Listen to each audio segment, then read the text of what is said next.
নমস্কার বন্ধুরা, আজকে আমি মম কিচেন থেকে জয়া মণ্ডল বলছি। আজকে আপনাদেরকে আমি রসগোল্লা ঘরে বানিয়ে দেখাবো। রসগোল্লা বানানোর জন্য আমি এখানে 1.5 কেজি দুধের ছানা বানিয়ে নিয়েছি, আর অল্প একটু ময়দা আছে। আমি এখানে এই চামচে 1.5 চামচ ময়দা দিয়ে এটাকে এখন ভালো করে মাখবো। অনেকক্ষণ মাখতে হবে এইটাকে। এইভাবে ডাইবে ডাইবে ছানাটাকে আধা ঘন্টার মতন মাখবো।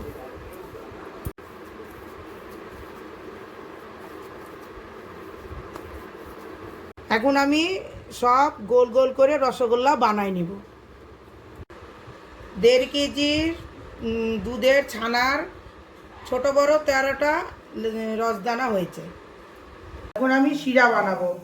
এই 150 গ্রাম চিনি আমি এই কড়াইয়ের মধ্যে দিলাম, আর এই 1 কাপ জল।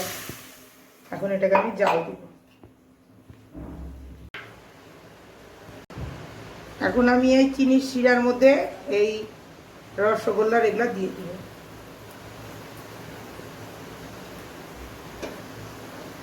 দশ মিনিট এখন আমি এই শিরার মধ্যে মিষ্টিগুলা ফুটাই নেব।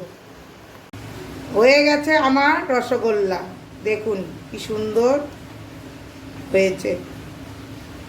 এখন আমি গ্যাস বন্ধ করে দিব। ভিডিওটা পছন্দ হলে লাইক, শেয়ার, সাবস্ক্রাইব করবেন।